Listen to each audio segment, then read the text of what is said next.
Hey guys, JV here with Level Up Gaming sharing Playtest, the series where we play the first few hours of the newest games and share our impressions with you. This time we're looking at Resident Evil 7, and my experience is with the Xbox One version of the game only, so keep that in mind.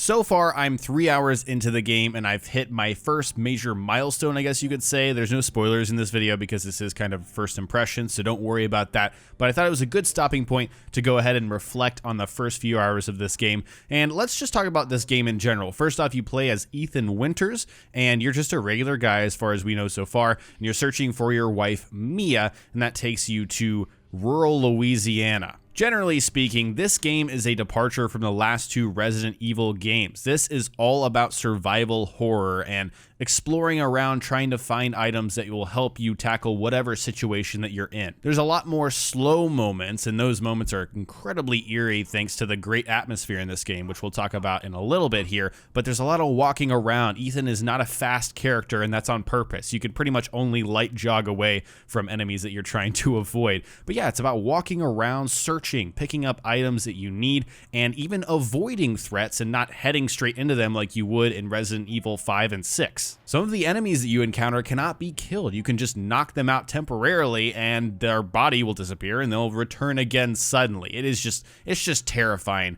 and that's some of the stuff that you deal with in this game. Of course, you're searching for keys to open up locks. There's some minor puzzle solving, but nothing too ridiculous. I've seen people complain about that fact that the puzzles aren't hard enough in this game, but personally for me, I don't want to play a horror game that's already stressing me out, and the fact that I can't solve a puzzle while I'm being chased by crazy people, that just adds up to too much for me. So I like the puzzle solving. I think it's in a nice place. But yeah, you're searching for keys in places that you just don't want to go. You don't want to go down those stairs and open that creepy door. There is so much of that in this game. Of course, we have to point out that this is a first-person game, which is obviously very different from what we've seen before in Resident Evil, and I think it works. It works really well. I think they handled the transition very well, and some of the horror elements they actually use to their favor because you are controlling a character in first person. While there are plenty of slow moments that make the game feel really eerie and, it's very unsettling in general, there's also those moments where you do have to pull out a weapon and use a lot of the ammo that you have, and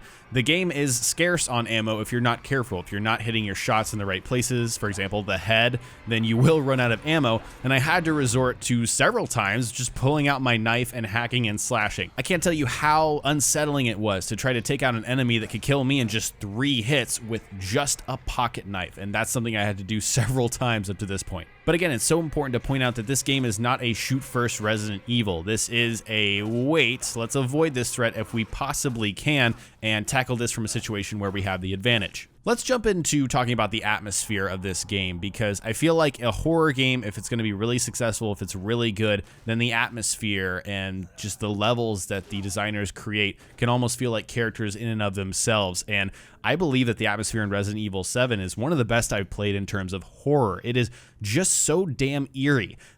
I don't even want to go around any corner in this game. It is seriously a stressful experience for me. There are so many creaks and thumps and random noises. I don't know where they're coming from. Tapping on the window as I'm walking by. It's truly awful. And like I said, this is in Louisiana, and they really nailed the backwoods feel of Louisiana. It really reminds me of the first season of True Detective, the good season of that show. Everything feels like it's overgrown and hasn't been touched and neglected, and it's dirty, it's nasty in almost every single room in this game, and there's growths on the wall, and you hear the gurgling sounds of whatever's growing there. It certainly helps that we're in 2017 and we can have games with ridiculously realistic, lifelike graphics. This game is beautiful. It really is. For what it's trying to do, for the emotions and feelings that it's trying to invoke in the player, it pulls it off. Of course, I have to point out the fact that this game takes place mostly in a small area. I've really only been in one big house, multiple floors of that house, and unlocking different parts of that house.